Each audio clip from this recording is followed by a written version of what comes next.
head coach of Canada's men's 15s team, Kingsley Jones. Kingsley, nice night here in Langford. First off, congratulations. We're all quite happy. The entire country, the entire organization's quite pleased with what happened in November. How's the last couple of months been for you? Good. It's great to be back in on the island, actually, and in Canada. The last 13 months I've travelled, probably been away for about 9 of them. So with work, with rugby, it's been a long period. Really rewarding in the end, though. I think players deserve a lot of credit. Everyone, the clubs, the union, supporting the local players here, and players from all over actually being carded, and it's given us our best chance to be successful in November. And thankfully, we to win 6 games on the trot, 3 test matches on the trot, it stands us in good stead and a bit of momentum now going into 2019. Exciting year, always is in a Rugby World Cup. We've got the America's Rugby Championship, some summer tests just recently announced, 1 in the USA, 2 down in Fiji. A few more test opportunities still being in the works before the Rugby World Cup. I know you're probably just enjoying some family time at the moment, but how are you feeling for the next 9 months looking at the World Cup? Well, excited. The work, it was a lot of work. The last 13 months, the work starts again. I mean, it's already started. We took a week off when we got back. I think that was important to have a breath and reflect. But, we're excited. Christmas year obviously gives us another few days off. But batteries are recharged from everybody in the department, and we're looking forward. I mean, there's a lot to do. We're last in, obviously 20th. Most people have had their plans set out for about 18 months, 2 years. But that's where we find ourselves. And that's not a problem. It's exciting. It's an exciting challenge. And I'll look forward to the ARC. Opportunity perhaps to look at a couple of guys who didn't feature in November.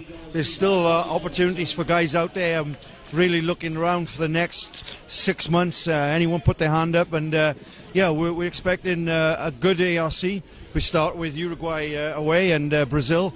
The games we feel that we have a good chance of winning. So if we can get those 2 games, obviously 5 on the trot, coming to Chile here, and Argentina, and then the USA finally over in Seattle. So it's an exciting period coming up, a chance for some momentum and also a chance to look at some new faces.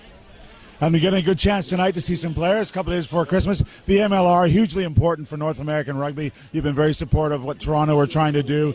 How does that fit into the plans, and how does it change perhaps, and maybe just confirm the fact that these players will be released for ARC for their nations, US and Canada? No, it's critical. I mean, I've been impressed. I've been talking to the last 2 weeks, really. I've spent a hell of a lot of time talking to the MLR. COE's the manager. I've actually stood with the owner of the Seawolves just on the right over there, Shane. And, building those relationships is important. We want our players taking part in the MLR.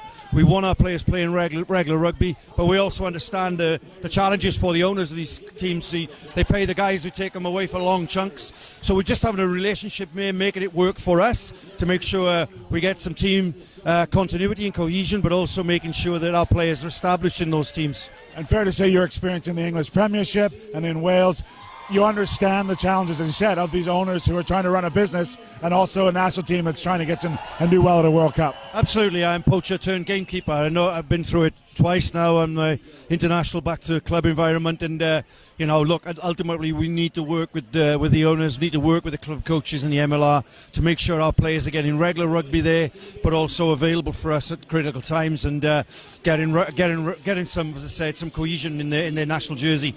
But everyone's been great in the communications up to now. The release for the for the ARC is looking good, and great to see the Seawolves out here tonight at West Hills. Good, and as we're back onto the game here, who stood out for you? Any of the young Tide players you weren't aware of? Young Jared Stevens, we say, had an excellent first 20 minutes. Yeah, Jared Stevens is a very good player. I've seen him for a while. From up in Nanaimo, he's in the fire service, so if the fire service are watching, any chance you could release him a bit more often for me, give him some time off, because he's a player with a lot of potential. Many others as well. Good to see Luke Campbell getting some rugby out there. He had a bit of an injury scare in November, and I think I have to say it, probably the best player on display so far has been Phil Mack. Well, that's not an unpopular choice here in his hometown of Victoria. Well, thanks so much for joining us, Kingsley. Enjoy the last 20 minutes of the fixtures. And don't forget, ladies and gentlemen, February 22nd, March 1st, back here in Langford. It's part of the America's Rugby Championship. Tickets are on sale at rugby.ca. The man just joined us, Kingsley Jones, leading his charges 9 months from now, featuring at the Rugby World Cup.